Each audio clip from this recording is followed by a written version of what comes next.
The following conversations are taken from our channel membership exclusive weekly live show that we do on Saturdays from 10 a.m. Pacific Standard Time to 11 a.m. Pacific Standard Time called Members Talk Live. Find out how you can become a member and appear on the show. All of the information is down in the description below, as well as all of the links to the channels of today's guests. Check them out, and I hope to talk with you very soon.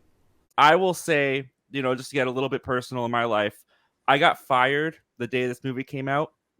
And I still think this movie was the worst thing to happen that day. Oh no! Oh no! This movie was abysmal.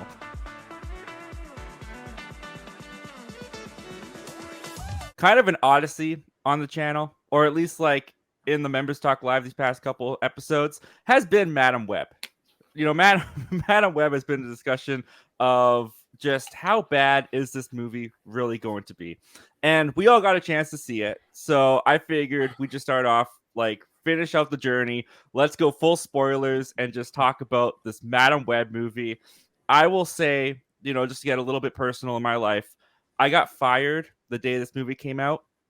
And I still think this movie was the worst thing to happen that day. Oh no! Oh no! This movie was abysmal. Now, I will say, as bad as the marketing and the trailers were, going into this, I had the lowest of the lowest expectations. And it wasn't as bad as I thought it was going to be. I found parts of it at least watchable, not enjoyable, but watchable. I didn't hate myself for watching it. I didn't find it as dull as, say, Morbius. But the dialogue and just the whole energy of the thing felt off. The editing, I swear, almost gave me a migraine. I don't know how you guys felt about that, but it was so nauseating. I just want to get some general thoughts, and then we'll really dive into it. But Frank, what did you think of Madam Web? Did it live up to your expectations? I think that's the problem there. There was zero expectation.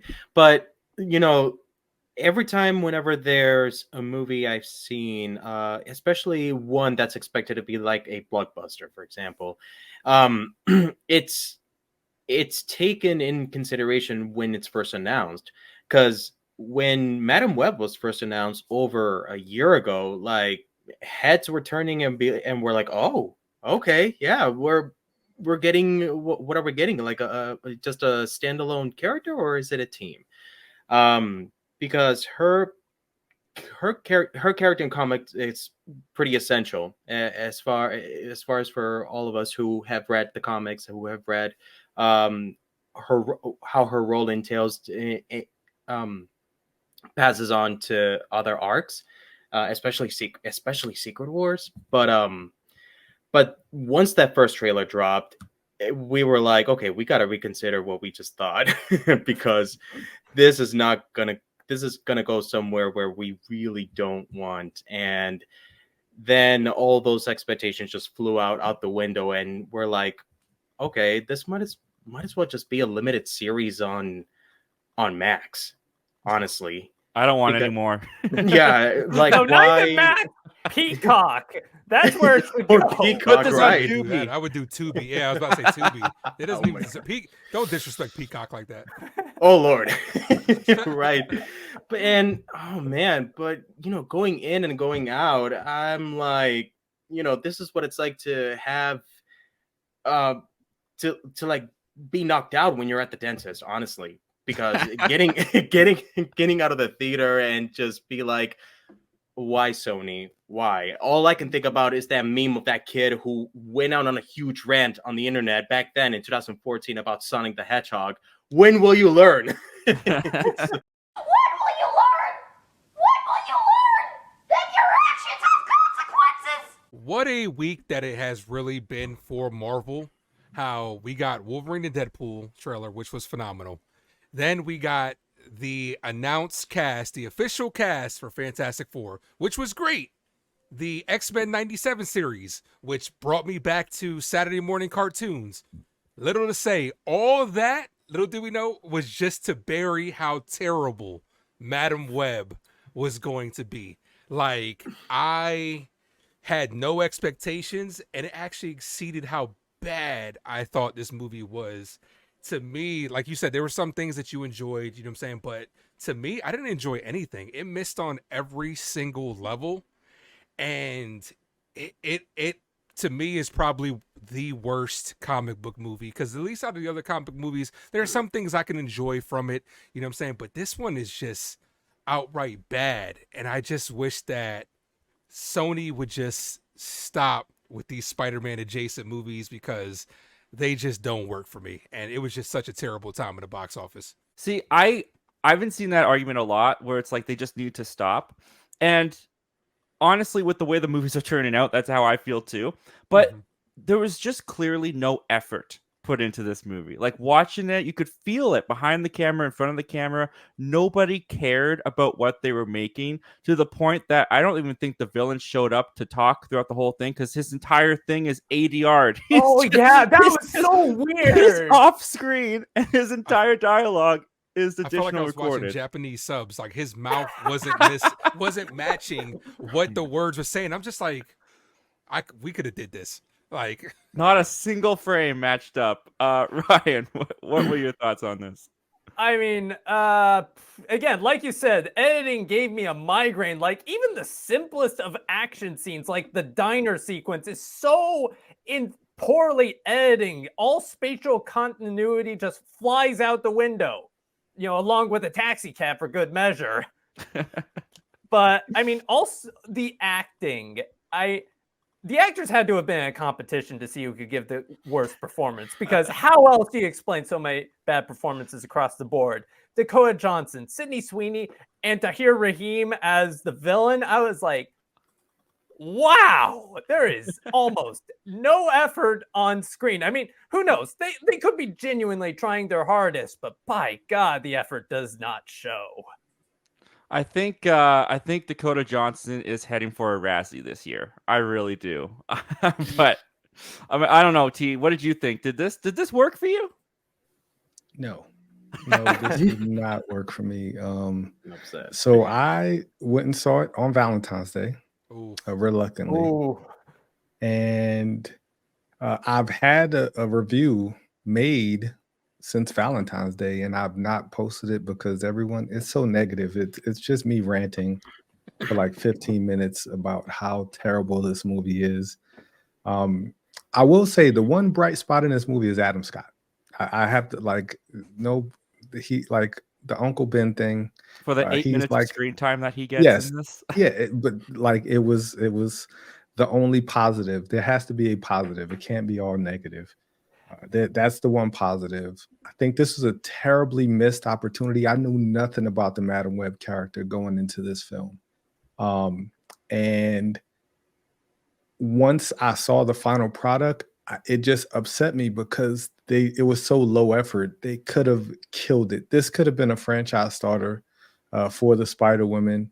And it just killed all momentum. See, Sydney Sweeney super hot right now.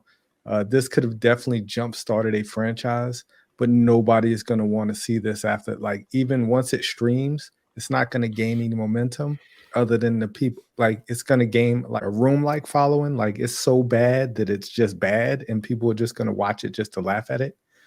And I didn't even notice the like, maybe I was just zoned out. I could have been playing on my phone in the theater. Like, I don't remember.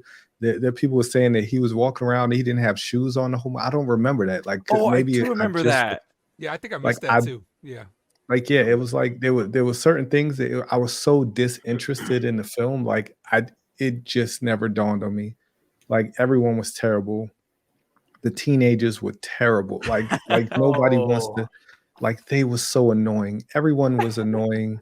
Like, the best part of the movie was looking at Dakota Johnson, and that's saying a lot because she's not very much to look at, in all honesty. Like, she's she's this very nondescript person. Like, she just kind of looks like she's just there. Like, she acts like she's just there. Yeah. Like, she's just like like her. It's so monotone too. It was they could have done so. This could have been at least average at best. But Sony just will never get out of its own way. Like, Sony's going to figure out a way to Sony every single one of their movies. and just make it as low effort as possible and hope that people go and see it. And people like us went and saw it, but there's not enough people like us. Like there's just not. I didn't want to be that guy, but since T became that guy by saying Dakota Johnson, I enjoyed how Sydney Sweeney and Isabel Mercer looked. So I'm gonna go with that. That's the main reasons to watch this movie. Yeah, Perhaps. but if you're there for the suits, I mean, what was it? A minute, maybe a minute of Maybe them it's in bad. spider It suits? ca- At best, of like them like actually doing superpowers, it's like they put a end credit sequence in the entire movie, and because I don't know, I didn't even stick around for the end of the credits because I heard there wasn't Yeah, an there's end nothing. credit scene. Yeah, There was no no close. no. Nope. No, nothing. Absolutely nothing. Just like what was her name? Mary Parker's role in this? Nothing. Like, why was she here? Why did they have that whole if you could call it a subplot of her giving birth to Peter? Like, it had nothing to do with this movie. Wait, That that's what baby that shower was? scene. Yes, that's the what that baby was. shower That scene was Yeah, the that's his worst mom. scene. Oh Wait, yeah, what? she was just there basically. So this entire movie was basically like, okay, we're going into, I guess we're going into spoilers and stuff like that. Oh, yeah. This entire Yeah. movie was basically like, hey, this is a Spider-Man franchise. You love Spider-Man, so you will love this. Here's Mary Parker, but we can't say Peter's name, probably due to contractual reasons with the MCU. So we're just going to say, oh, the baby's name is Balloon Pop, or switch to something else. And Ben Parker, and I even picked up like the little thing where it's like the paramedic is on his shirt, and then it's like the medic is like torn away. You just see the PA arm. Like, yeah, that's Ben Parker. You know what I'm saying? Like, it's just that this movie was basically just to tease, like, yo, this is in the Spider-Man universe. Future, this could have some future projects and some future characters, but that's it. We're not going to focus on the story that we're trying to tell. We're just going to focus on a giant tease, and that's all it was. Even that's so weird to me though, like because they did say the Parkers or the Parker family in the movie. So like, if you can't say Peter Parker, if you can't say Ben Parker, like the deal that Sony has with Marvel then is like completely like stupid for them. Like you can't even say Peter in your own Spider-Man adjacent movie. I don't understand that at all. I don't understand why they would have that in the contract. It just came across as like, I don't know. It was just weird. It was like they were trying to tease us, but we all knew what they what they were alluding. Well, maybe Ryan didn't know what they were alluding to, but but most people knew. It still would not have made any sense whatsoever to even add the piece about like, oh, you know, Mary's baby shower and that little game that they had, like, okay, guess the baby's name. And I'll be honest, I was watching that and I was listening, and as I was looking up at the screen, I'm like, oh, they're gonna say it. Nothing happened, and nothing never happens, not even at the end after she goes into labor and gives birth. And yeah, that's just it. She just had a baby. Yeah, I was that annoyed. baby shower I was scene like, was- just cut the Yeah. scene out. I don't want this scene in here anymore. Just cut Yeah, the whole That movie was out. just terrible. And then Yeah, there It was was the whole on thing. so many levels. They can't even say the word Spider-Man. Like at one point when they're in the subway and they're getting attacked, they're like, "Oh, it was a ceiling guy." It's like, just say Spider-Man. Yeah, they say Spider Person. They say Okay, I mean, fine, Spider-Person. He wasn't born at the time, so they wouldn't have known to call him Spider-Man. Like I wouldn't call somebody, like if I never knew the Spider-Man existed. I get that part of it because he wasn't born yet. Peter Parker hasn't been born, but yeah. Yeah, no, I All right, mean fair enough. that's fair. When a movie's this fair. bad, it's easy to nitpick all these little things. But can you guys tell me? Because I don't know if I missed it in the movie or if the movie just didn't explain it to me. Like the whole thing is this guy. I can't even remember his name. Ezekiel, I think. I Yeah. can't. Yeah, is it Yeah. Ezekiel? He has these dreams that these future Spider Women are going to break into his apartment while he wears a horrible Doc Brown from Back to the Future wig on, and they're going to break into his apartment and push him out a window or something, and he's going to die. Yep. Why are they doing that? Did they ever explain that? Like, I No. was so confused. I No. was like, why are they going to kill him? Like, he killed Dakota Johnson's mom in the beginning and stole a spider, which was so ridiculous. But why are they in the future going to, like, what is he going to do to make them kill him? I did not understand that at all. And Some that's why it's bad writing because they He's a didn't bad explain guy. it. That's Yeah, it. pretty much. He's a bad guy. So we Oh, Yeah, have to and break into your it wa- house and it was kick you out it, of a window. it was definitely like the villain was just another forgettable villain of, you know, gaining power. And it's like they didn't really even like he had his motive stunk. Like he got the spider because he was like they said he was hurt or done wrong in the past. Then all of a sudden became rich from it. Then had all this wealth and stuff like that, and he just had the vision of the girls, and now he has to kill them to stay alive and you know keep his wealth. It was like literally one of the worst villain origins I have like ever seen. Yeah, no, I think this is Yeah. the worst superhero origin movie I've ever seen with Dakota. Because Dakota Johnson in this movie, I said this in my review, she just felt like she was dead behind the eyes the entire time. Like as an actor, I never felt like she was trying to like find her line reading for the scene or the situation or how would my character say it. She just like steamrolled over everything. She ran over jokes, which was like the biggest thing I thought was her biggest mistake was when there was a an attempt, because I didn't laugh in this movie at all. But when there was an attempt at a joke or a line that was supposed to be funny, she just steamrolled over it and it just like killed any attempt of it being humorous. But the moment where I was like, okay, I hate this person. First of all, I think this movie has like some of the worst depictions of medical assistants in movies ever. I like all the medical care scenes in this were horrible. But at the end of the movie, when she is trying to go save the girls again, right? She's got the taxi cab parked in the driveway. An ambulance pulls up and runs into this house, probably of this like poor elderly man who just had a heart attack. He's got to get to the hospital as fast as possible. She decides to jack the ambulance and steal it and take it down the road to go save these girls. And I'm sitting there like, Yeah. you're a horrible, horrible person. You're horrible. I think that ambulance was there to like because originally like at one point when Mary Parker's water breaks, they call an ambulance, but they're like, okay, the ambulance ain't going to get on here on time. We need to go now. I think that's what it was. Yes. Oh, okay. So it wasn't the house next door. No, it was Mary's house.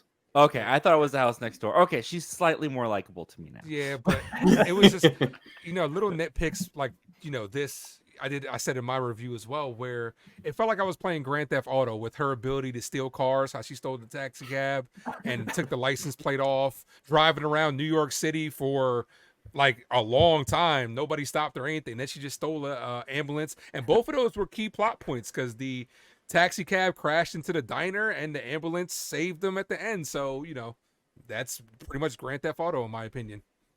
Well, even the timeline in this movie is so confusing because, I mean, first of all, she saves these girls from the subway after the guy attempts to kill them. And then she's wanted for kidnapping, which why she never takes the girls with her to be like, hey, she didn't kidnap us. She just takes them to the woods. What's the stupidest decision ever?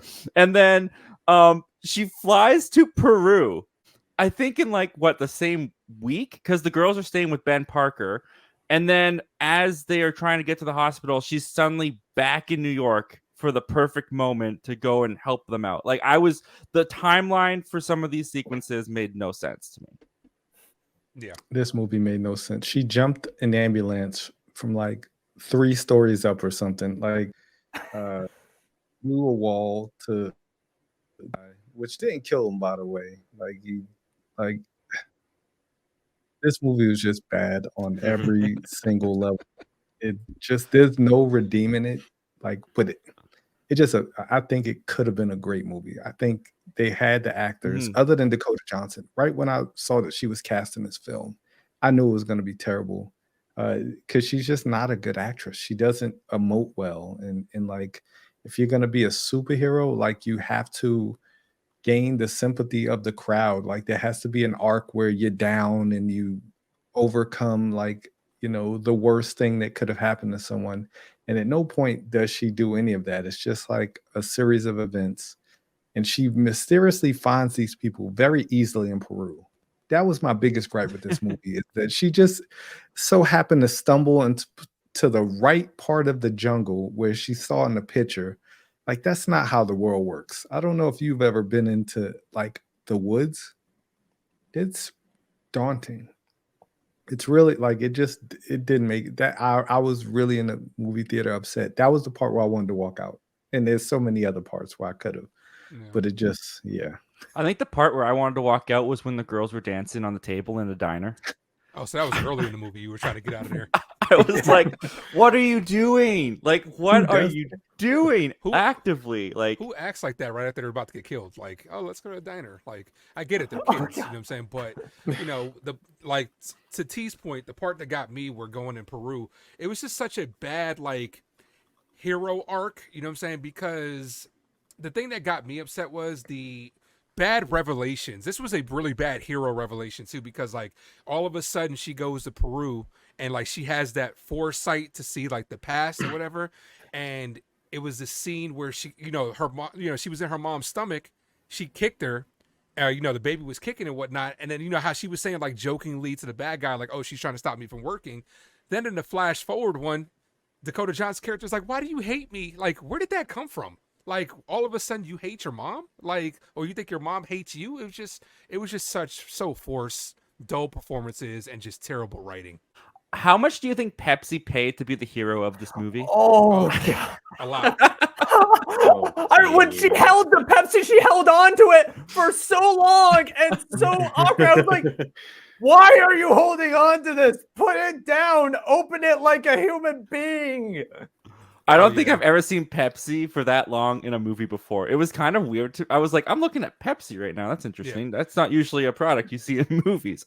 But But- after this movie, it makes me want to switch over to Coke. I'm telling you, man, because No, I thought that whole finale was just with the fireworks going off and blasting through the building's walls. What? That's the part that really didn't make sense to me. Where are these explosions even coming from, and who's setting them off just randomly? Because from what I remember in that warehouse is only large wooden crates, but okay, it makes sense if there was fireworks in one of those crates, but not all of them would have fireworks on it because there were just explosion after explosion after explosion. So it's almost like the writing exaggerated so much on that whole sequence to let there be fire and building collapsing, escalating from a very, very small hazardous moment. So it was really hard to chew on that. what was up with that ability at the end where she Oh was my standing gosh. there Oh, and yes. she branched herself out to all three of them, and I'm like, what is going on? How do you get that from the power to see the future? You're the No, Flash?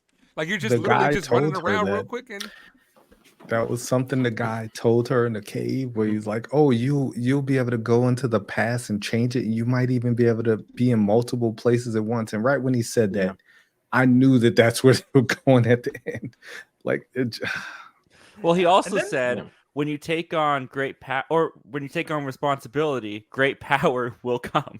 oh yeah, I threw my head back at that. I Oh, was yeah. like, I was why? like, Yeah, and I'm then so she surprised you starts didn't say that to ripping Ben. off Captain America with everyone throwing frisbees using metal as shields. I was like, oh, come on. Now it's too bad you're ripping off Spider-Man. Now you're ripping off Captain America.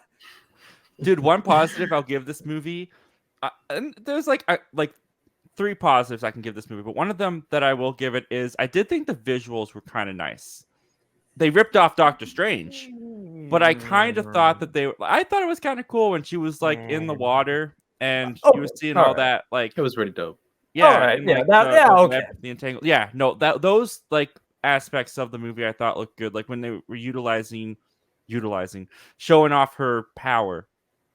I thought the visuals for it looked. I didn't understand the branching out and being three people, past, present, future, whatever. I also, this was the most on the nose thing that made this was the one so bad it's good moment that I laughed out loud at, because this movie is not so bad it's good. This movie is just bad. It's bad. I did not find it comically bad.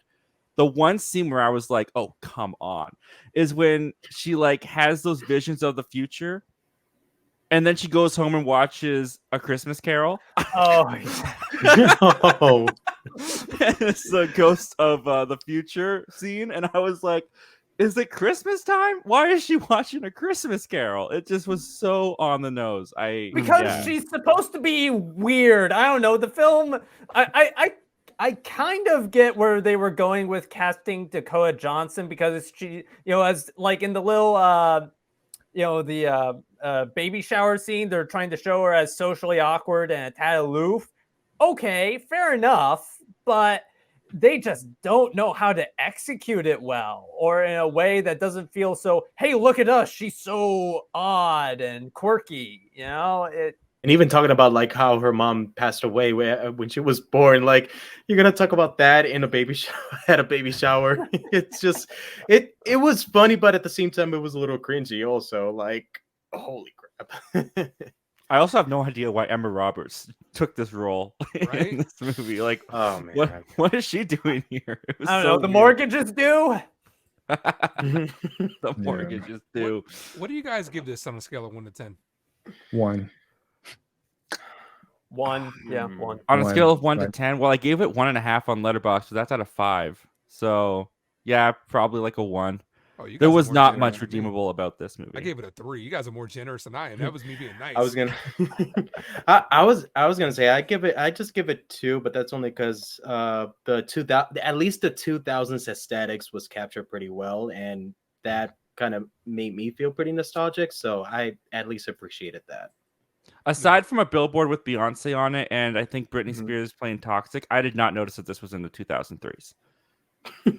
Yeah. Well, So they had said it in the beginning where it was like Yeah. 2003. Yeah, but it was then, the like, times.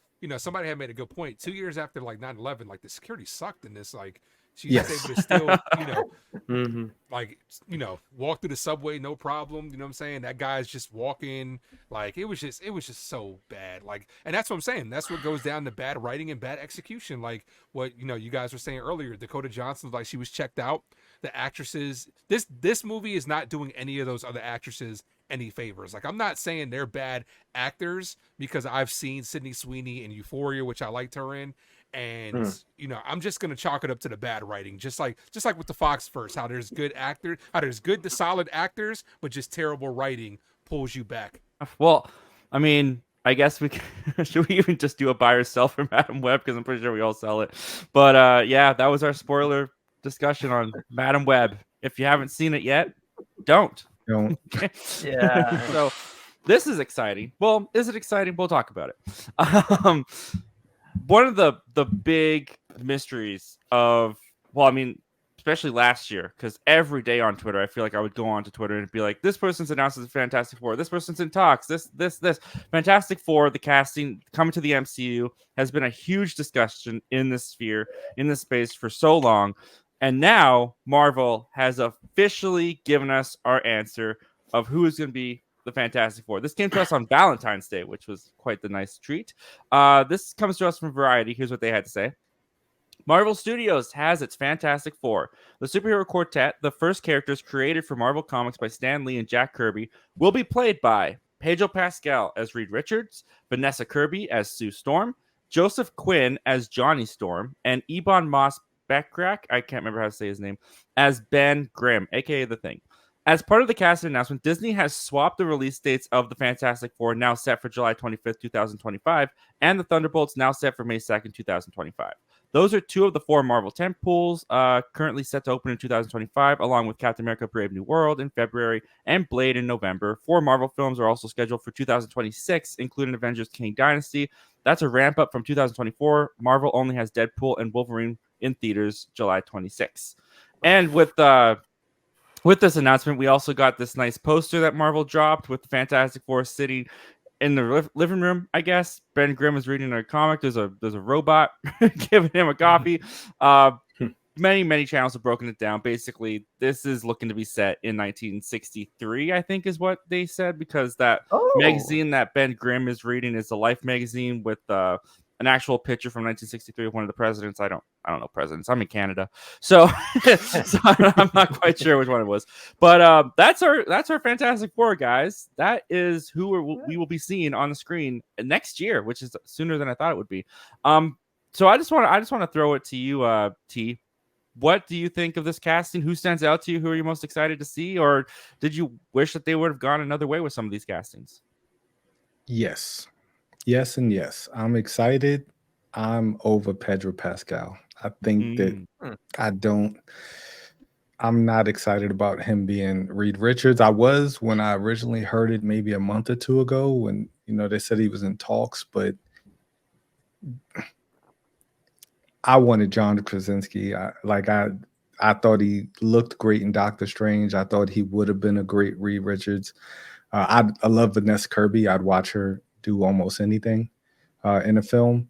And everybody else, I'm not like too familiar with the other guys. I know one of them's from Stranger Things, and the other one is not. Ebon Moss background. Ebon Moss. Ebon Moss background, which is the one that I am most excited for. I'll just Same. jump to that right now. I highly encourage you to watch The Bear because The Bear is awesome and he He's is in it. awesome in it. And when you watch The Bear and you hear that he is now announced as the Thing, perfect. I am so excited about that casting, to be honest with you. So yeah, I definitely encourage you to check out his work on The Bear. I think it'll turn your thoughts around on that one.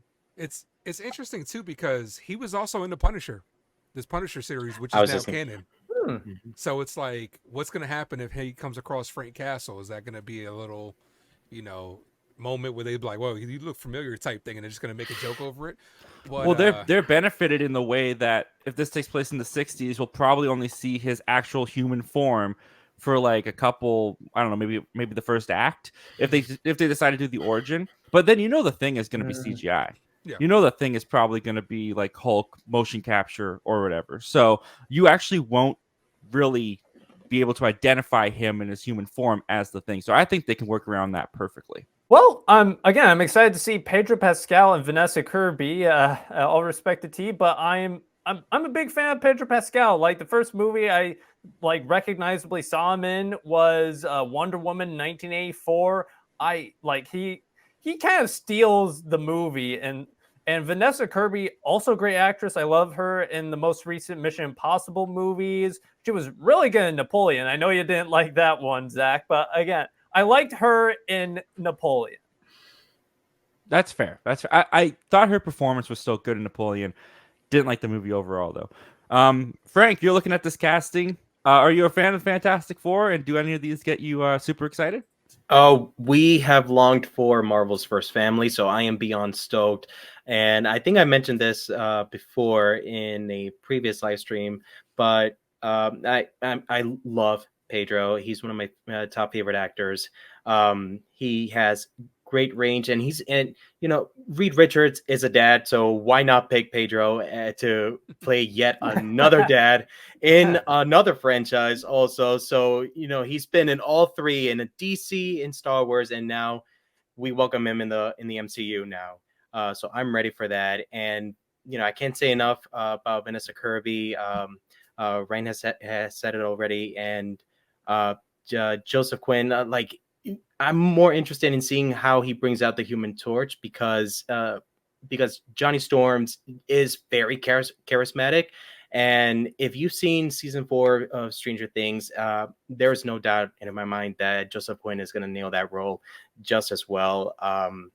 And yeah, so I'm here for it. Awesome. Ace, how about you? What stands out to you, and who are you excited to see, or who would you swap out for someone else? I'm very excited about this. Love the Fantastic Four. Big fan of them. If I was to swap, obviously I would, being that we've wanted John Krasinski and his wife for the longest time, you know what I'm saying? Like that would have been the perfect pairing for Reed and Sue, you know what I'm saying? But unfortunately, we didn't get that. And John Krasinski, Emily Blunt would have been amazing together. But I trust Marvel at the end of the day because the one thing that they do that they haven't failed on is casting. They cast very well. In my opinion, they haven't really failed on that department. So I am very excited for this. And it's a fresh take because, let's look at when Marvel first started. Outside of Robert Downey Jr., you kind of brought on kind of no names, not huge names outside of RDJ. And Pedro Pascal is a big name, but the rest aren't really to that caliber. So it's a good chance to get some fresh faces into the MCU, and I'm excited.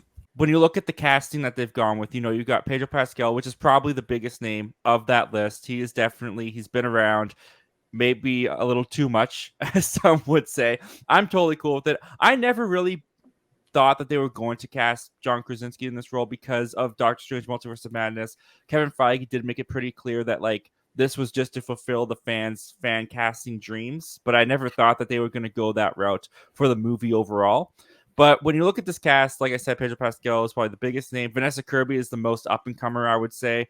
Love her in the Mission Impossible films. She was fun to see show up in Hobbs and Shaw.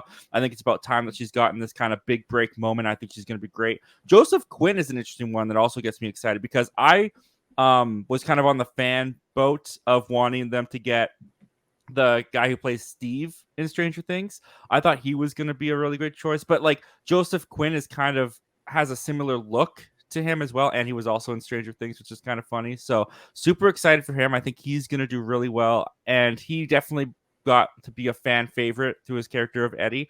So I think fans are going to come out for him for this as well. And like I said, Ebon Moss-Bachrach is probably the thing I'm most no pun intended, the thing I'm most excited about to see in this. So what I will throw to you guys though is, how important do you think this movie is? Because I think this announcement also comes with a little bit of lacklusterness to it because we're not in Marvel Phase 3. We're not in Marvel Phase 2. We're in Marvel Phase 5 now. Coming off of 4. So we're not getting the Fantastic Four during Marvel's heydays. We're getting Fantastic Four when Marvel's a little bit in a rocky ship. The waves are kind of crashing up against its sides. We're not sure if it's going to hold on. It's going to hold on, but you know what I mean. What would you say, T? How important do you think the Fantastic Four is to Marvel right now? Yeah, I think Deadpool's going to do what Deadpool does. Deadpool's going to it's going to clean up this year. And the next thing after that, moving forward, is kind of the next, it's phase 5, but I feel like it's a different phase in Marvel where they're trying to move past all that has happened in the past. I don't know, in all honesty, I don't know how these powers hold up today. I feel like Fantastic Four is such a nostalgic thing. It works in the 60s, but at some point it's going to have to move into present day. You want to keep these characters because, unless they do some TVA-ness in Deadpool 3, which I'm assuming that's how we're going to get to the Fantastic Four, is because some type of TVA thing where they, go to 63 and then somehow they move to the present. I just don't know how they hold up in today's world. After watching Fan Four Stick, whatever that thing was called, that, it just, and I actually enjoyed the original 2 Fantastic Four movies, and I think that was in the early 2000s or the I have 90s. big nostalgia for the Tim Story Fantastic Four movies. I love those movies. It's clobbering time. Given that lightheartedness, I think that's the way it needs to go. It doesn't need to go dark, and I don't think it will in Marvel, not with this cast. I think this cast is kind of built for a more lighthearted, family-friendly comedy, kind of in the vein of the early episodes of WandaVision. I think that's the way it should go, but I'm a little skeptical, honestly. It needs to work. It has to work, but I'm a little skeptical. I feel like this is Marvel's big moment where they can say, hey, 20th Century Fox, they messed it up in 1990. They messed it up in 2005. And they messed up in 2007. And we ain't even going to talk about what happened in 2015. But this is the Fantastic Four. We know how to do this. This is their chance to show that they can handle the Fantastic Four property because, again, generally speaking, the Fantastic Four movies don't have the best cinematic reputation. No, they do not. And I think to a point that you're saying there too, I think that Kevin Feige knows that. And I think I know that Kevin Feige's been stretched pretty thin over the past couple of years, and he hasn't been able to be hands-on with all the projects. I think he is so hands-on with this project. I think because Fantastic Four, I mean, they've had a bad rep in the theaters. They've had a bad rep in cinema. They're even to the point that their comic got discontinued not too long ago. I think they've brought it back now. If you guys are comic readers, you guys will know more than I. But this is a very, very, very important project for them to get right.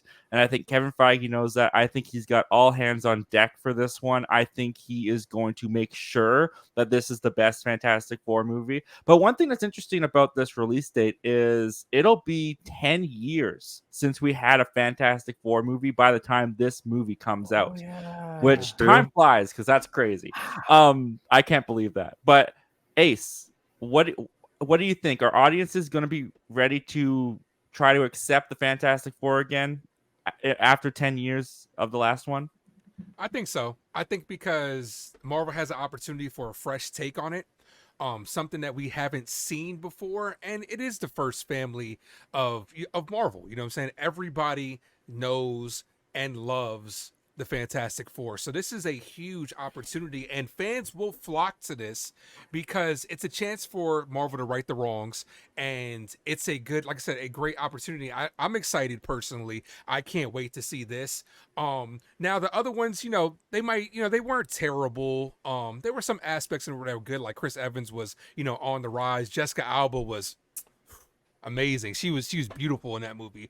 But you know what I'm saying? This, I think, unlike I'm not sure if, like, it was T that was saying it, he doesn't think it would translate well to this. I think it can, because I think these guys are just so iconic characters, and with a lot of the rumors that are coming out, which we don't know what's really going to happen, of the possible like multiverse and time travel stuff, I definitely think they could definitely adapt it to a more modern story, and I think it's going to do well, and people should flock and support to this. I will add to what T was talking about, that we gotta remember that this movie is also directed by Matt Shekman, and the fandom for WandaVision is still holding up pretty strong. I mean, I still hold that series pretty dear to me.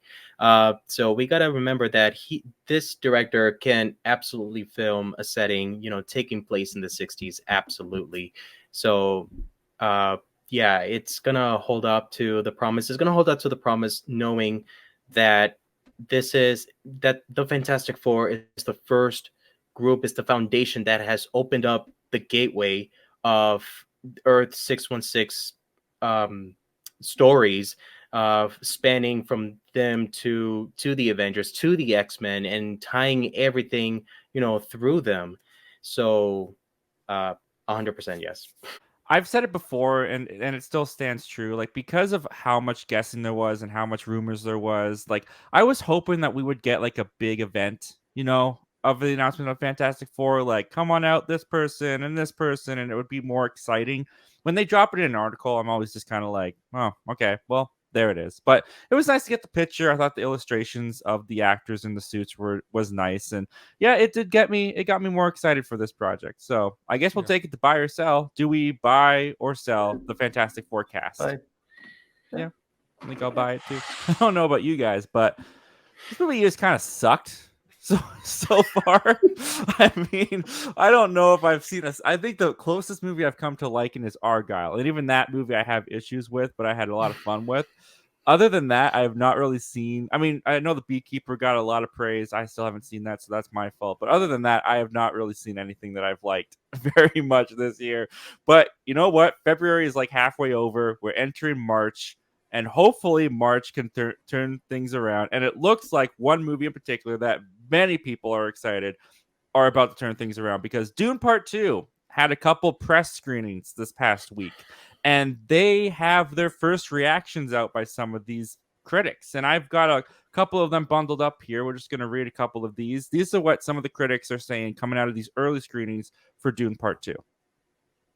At the Gregory E says, Dune Part 2 is damn impressive. Villeneuve crafts some truly visionary moments. Austin Butler gives a truly transformative performance.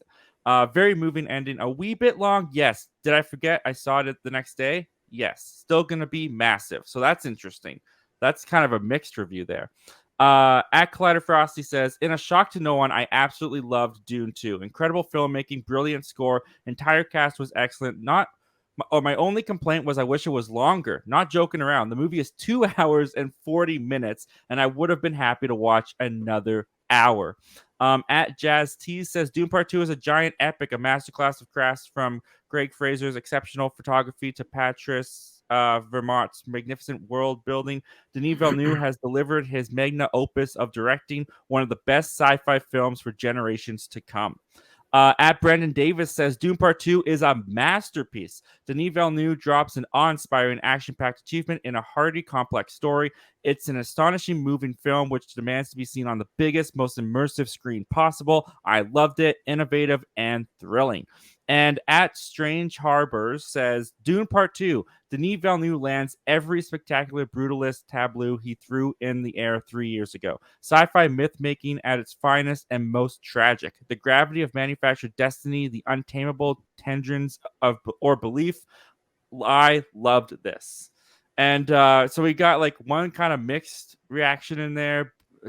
I found a couple ones that were a little bit more on the mixed side, but for the most part, this is how it goes on and on and on with these first reactions. Is these critics just going crazy over this so far that some of them are calling it a sci-fi masterpiece, one to be remembered forever. Now, I have infamously or famously, I don't know, on the channel have said I have not seen Dune Part 1 intentionally because I'm waiting to get closer to that release date where I can just springboard from Dune 1 into Dune 2. No waiting for me, you suckers who have to wait like 2 years for this thing. I'm not going to have to wait. I'm going to watch Dune and immediately have the second one there for me, just like when I was a kid and I could pop in the next VHS of Star Wars. But, but I will say, these reactions make me even more excited to watch the first Dune, and this just sounds like the movie that we need right now.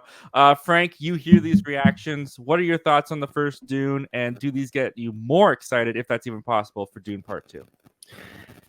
Yeah, here's a little backstory, because when the first one came around, I watched the first one when it hit Blu-ray and Ultra HD. I tried watching that twice so far, and I couldn't get through until the end.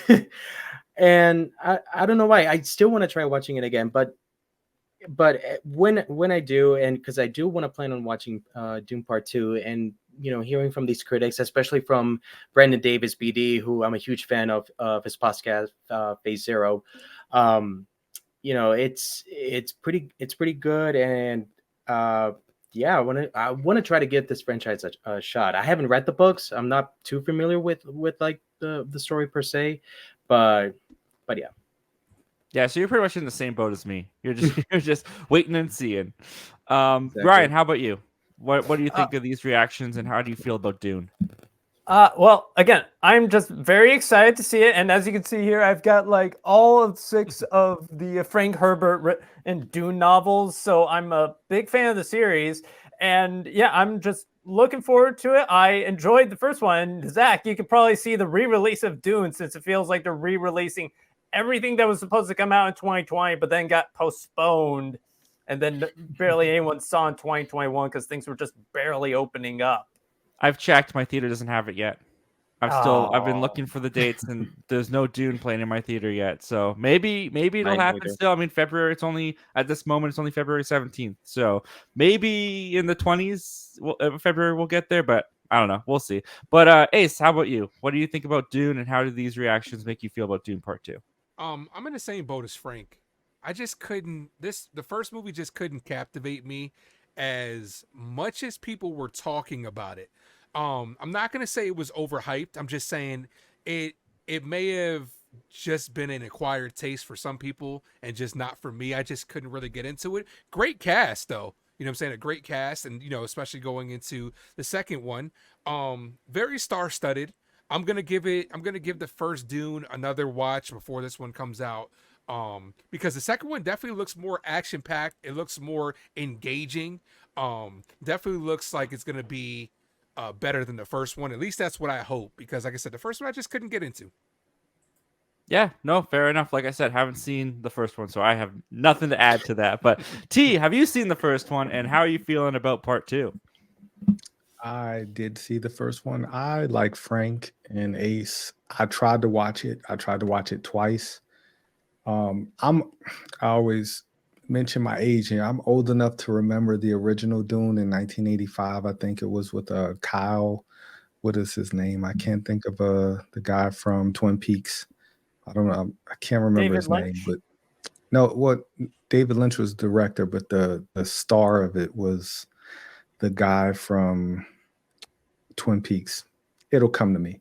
But I was not a fan of that movie. It was so dry. Like as a kid watching Star Wars, which was like lasers, lightsabers, and then you had Dune, which was like this very dialogue heavy movie, and then of course I had the sandworms.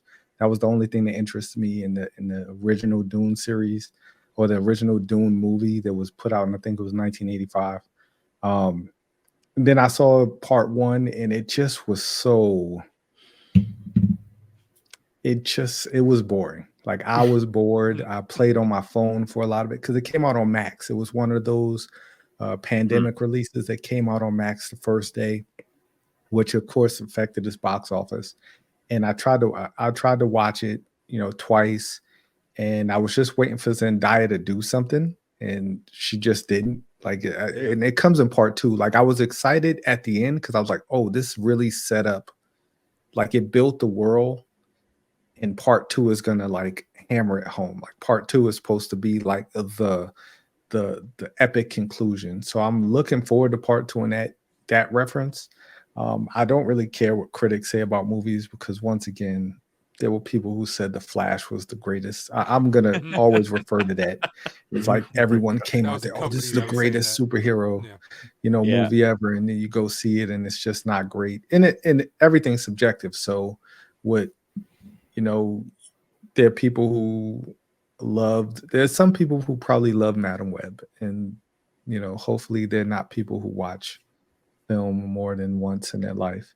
But I'm not getting stoked because they said it was great. I'm just getting stoked because Zendaya is gonna have more than 5 lines in this movie. I think she's like gonna be of course a bigger part of it. But yeah, I'm looking forward to it. Not because of the critics, but I'm just looking forward to how they conclude this story.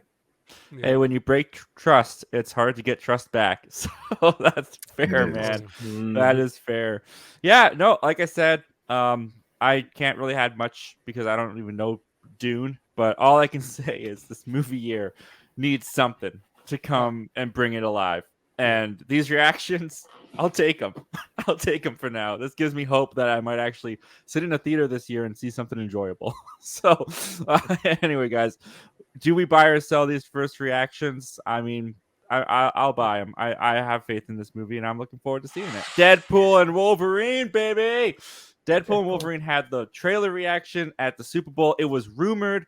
So many people thought it was going to happen. I was famously, I was skeptical on the channel. I was one foot in the door, one foot out the door. I thought it could have happened, couldn't have happened, wasn't expecting it. Turns out it happened. We got it. We're going to talk about it. But we also have something else to talk about with it because it is now the most viewed trailer in 24 hours, breaking Spider-Man No Way Home's record. This comes to us from Variety. Oh.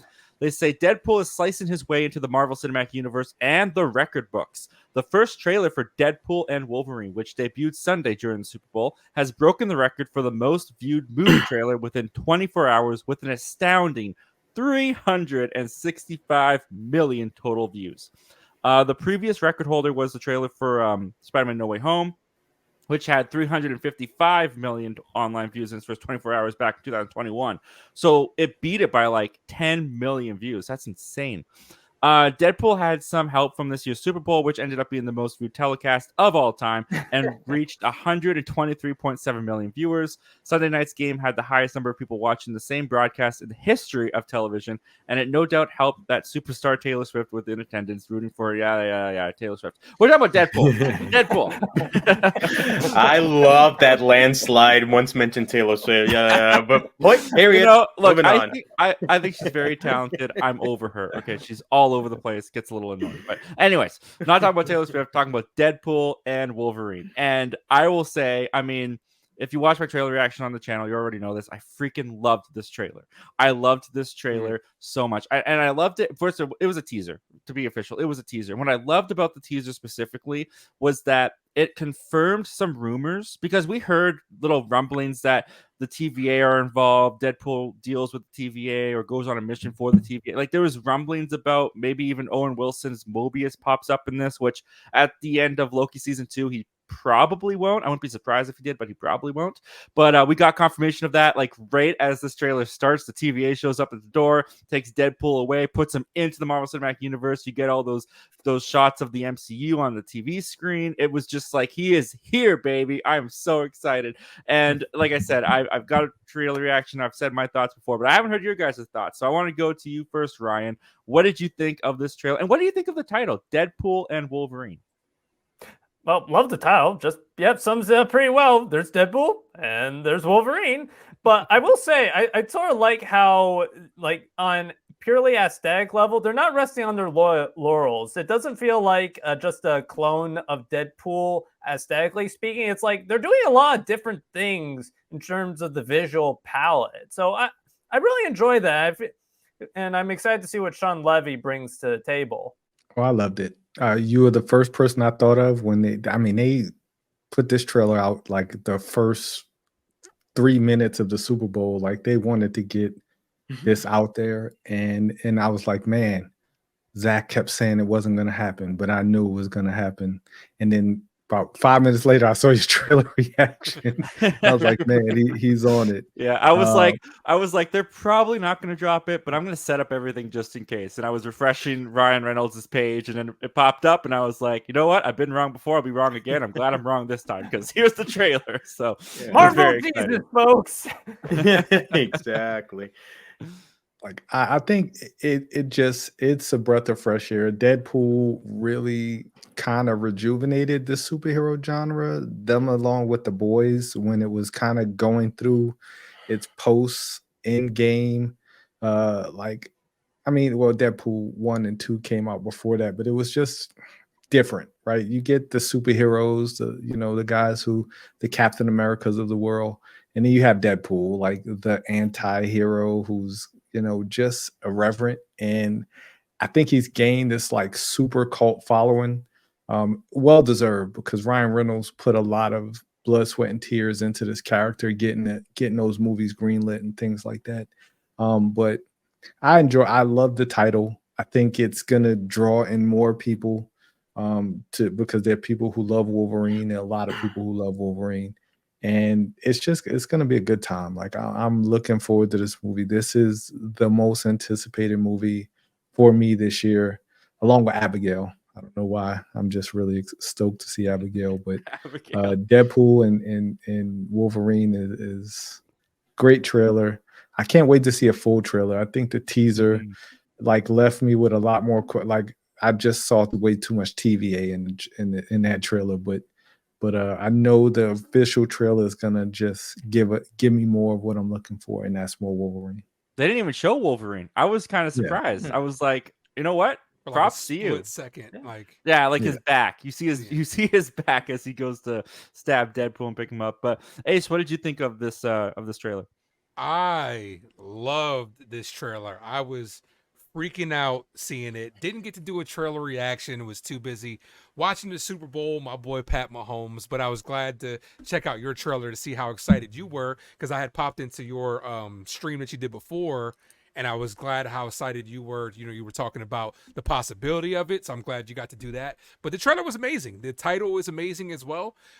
We got the comic series Deadpool Kills the Marvel Universe. Maybe we get the movie Deadpool Saves the Marvel Universe. This is exactly what the MCU could need, you know what I'm saying, where a character that is over the top, doesn't take a lot of things seriously, and a movie that's going to be really anticipated. Like you said, it broke the most views, breaking No Way Home, and unlike No Way Home, they're actually showing us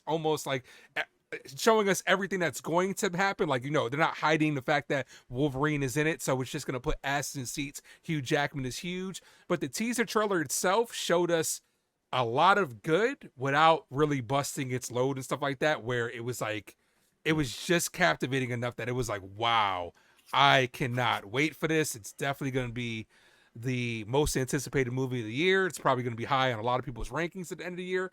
I'm super excited. Ryan Reynolds is amazing. His chemistry with Hugh Jackman, like the whole buddy dynamic, is amazing. Can't wait to see that. And I'm hoping it's going to be. I'm trying not to get too excited because last time I was this excited about a movie was Doctor Strange, Multiverse of Madness, and that was kind of a letdown. But Yep. with all the rumors and all the stuff that we've been seeing, and the fact that they've had to put fake videos out there just to stop people from leaking stuff, shows me that there is going to be a lot in this, and I am ecstatic about this movie. Yeah, I'm not like expecting a cameo fest. Like I know that there's shots in the trailer of like the 20th Century Fox logo that we saw the photo of, like all slanted. Like, love that idea. There's not rumors, but like theories that this is going to take place in the void, and that like mist monster that we see in the trailer is Goliath from the Loki series. But one of the things that kind of surprised me about this trailer as well was, and also delighted me, was it was very self-aware of the state of Marvel. Like the line where he's like, I am Marvel Jesus. Like there was so many layers to that, and I'm convinced that they shot that because we know as from following like the news stories and stuff, they finished wrapping this up like a month ago. Like they were shooting this back in January still. So there's a part of me that kind of is convinced that I am Marvel Jesus line is shot back in January because they're aware of what because Kevin Feige has always had a pulse on the fandom. He's always been aware of what the fandom is thinking. Like we mentioned before, bringing John Krasinski into Multiverse of Madness just because he's seen the fan casting theories online and he wanted to fulfill them. Like they know what people think about Marvel. They know how they feel about the brand at this point. So to have a line said by Deadpool, I am Marvel Jesus, like that was funny. It was also self-referential. Like it worked on so many levels for me. But Frank, how about you, man? Like, did this trailer live up to the expectations of just the hype that you had for this? I could summarize it by saying that this is Deadpool's year. This is his year. And I'm just glad that this is the only project that we just have to look forward to. Nothing else as far as film in the theaters. As a summer, may I call it a summer blockbuster? I mean, that's like something to be seen. Yeah, I forgot the right phrasing for that. But I am just so stoked, and everything in this trailer, what I really enjoyed about this trailer is the Easter eggs in there, because you could just spend an entire day just dissecting that, and there's like a couple of intricate things that you just want to like absorb and just build up to that hype. And I'm glad that they kept the Wolverine appearance short for the teaser, because like the old saying goes, they saving the best for last, and I'd rather see it in the official trailer when it drops up sometime in the springtime, maybe, or later in the spring. I don't care when.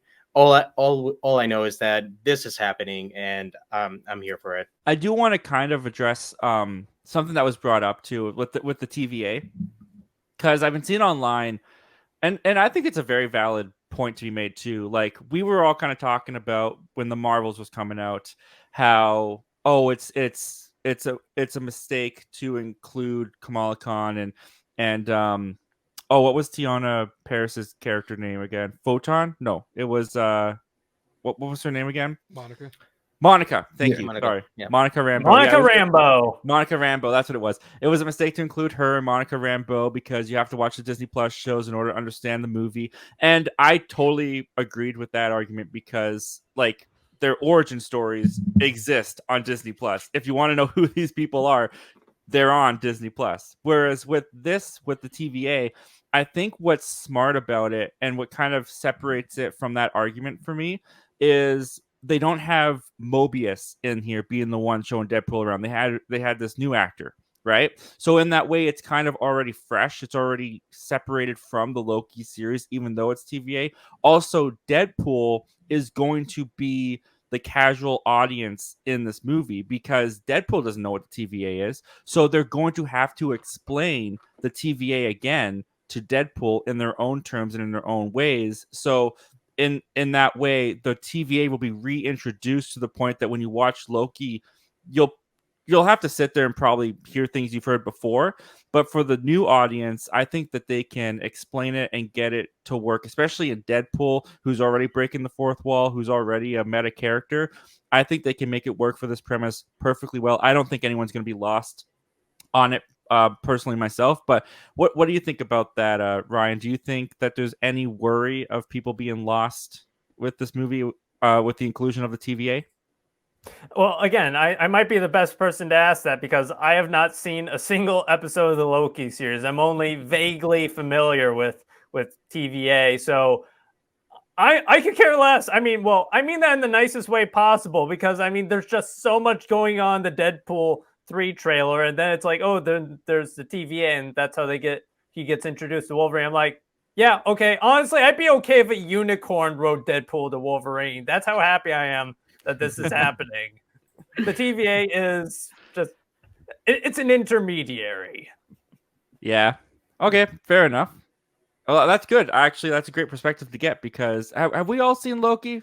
Raise your hand if you've seen the Loki series. Yeah, we've all seen Loki. So is there any fear, Frank, that you think the audience should have about the TVA being involved in this? Honestly, no. I gotta say I agree with what you said, where they could like reintroduce that whole concept of what the TVA does. And if there's a line, a character there that talks to Deadpool and say like, "Hey, this is the TVA and this is what we do," like, I am completely fine with that. It would just validate.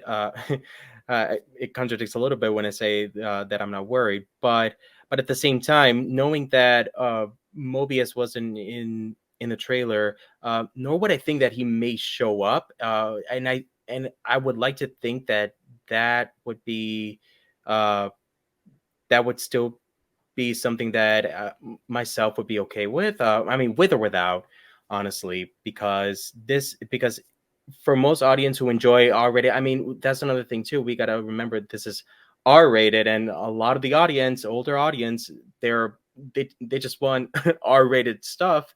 And Deadpool is a series that has its fan base, and it's a huge fan base, and these are not most of them are not traditional Marvel fans who are keeping up with like what's going on in the MCU, and that's also fine. So I wouldn't say that I'm worried that audience is going to feel confused when something shows up, whether if it's a character or situation, and they gotta like they're just stuck and wondering like, okay, well, what is this? Well, the movie's gonna keep on going, and it's gonna lay out what we're seeing on screen. I'm on the same boat as you are, as far as this has an opportunity to tell the story because of Deadpool's fourth wall breaking abilities, to tell the story it wants to tell without confusing or even overlapping other Marvel concepts that are currently in place because of Deadpool's ability. It has the it could be self-aware in a way that I feel like She-Hulk kind of failed, where She-Hulk was kind of self-aware in a negative way, but this can be self-aware in a way that helps the audience understand, and like I had said, right a lot of wrongs, like, because I know us as fans, we think there's a lot of plot holes and stuff like that, and if it's joked on in a comedic way like Deadpool usually does, it allows that, sigh of relief, like, okay, we accept it because of his character. So I do think this is a good opportunity for Marvel itself. I didn't have a problem with the Marvels. Like, I don't believe in this. The whole homework thing makes people not like something because they didn't see WandaVision or they didn't see, Miss Marvel. I just excited for it. Like, I think people are much like teaser trailer pretty much told you what the TVA was. And I think they're going to kind of skim over it the exact same as they're walking through the hallway, just like Mobius did with Loki in the beginning, in season one. He's just going to explain exactly what the TVA is. And that's all the audience really needs. Like, I don't, even if Mobius shows up, like, people seeing Owen Wilson are gonna get excited because it's Owen Wilson. He's a fun, like, I think he would be phenomenal in the Deadpool, like in the Deadpool universe, only because of his comedic timing. Hope he shows up, like, because I find him to be very funny, and I think him and Ryan Reynolds would just kind of each other even better than Loki did with Mobius. Um, but I never saw an issue with it. Like, it only takes 3 minutes of dialogue to kind of catch you up. You don't need to know that you don't really have need to see Loki to understand what the TVA's mission is. It helps, but like, I don't think it's gonna hurt it because people are gonna go see Wolverine and Deadpool. Yeah, no, that's fair. And I mean, I agree with that too. And also, I just can't help but like I can't believe how well the stars aligned for this movie because Deadpool 2 dealt with time travel. The post-credit scenes had him going time traveling through the multiverse and all the movies before Disney even bought Fox. Then they bought Fox, and then they introduced a Time Variation Authority in their own universe that deals with people who mess with time. Deadpool fits perfectly. It's the perfect bridge. They couldn't have had the stars align any better. I can't believe how well it worked out, and I'm so excited to see this movie in July. So, I mean, I don't even think we need to ask, but we're gonna ask anyways. Do we buy or sell the Deadpool 3 teaser? Oh yeah. Good chunk of stories this episode. This was great. That's the show. That is the show. So, let's do rapid fire. Where can the people find you? We'll start with you, Ryan. You can find me on YouTube at Movie Reviews with Ryan Lane. I'm also on Letterboxd, also at Movie Reviews with Ryan Lane. I release about 1 to 3-ish movie reviews a week. You can find me at the Ace Avenue. That is DAACE Avenue for your sports and movie coverage. About to be a busy time with the baseball season picking up and the movie season in full effect. So I'd appreciate if you guys subscribe. We are on the road to 900. Woohoo! All right. Woo! And Frank. Yeah, you guys can find me as Optimistic Forever on YouTube and also find me on Twitter X and Instagram as well. Follow me there as at Optimistic Forever F. You can find me at Have You Seen That with T on YouTube and Letterboxd. And just Have You Seen That? Yeah, so I'm trying to go see Bob Marley maybe today or tomorrow and see One Love and throw out a review. And I might release my Madam Web review. I don't know. It's just me yelling a lot. Do it. You should. Do I think it. you should. And make it brief too, T. Yeah. All right. Yeah. All the links are down in the description below, guys. As And Darth I'm- Sidious would say, do it. Do it. Do it. Yeah, you can find me right here where you're at right now. So, yeah, thank you, gentlemen, for joining me for this episode. It's great to have you here. Thank you so much for being members. And we will talk to you guys again next week.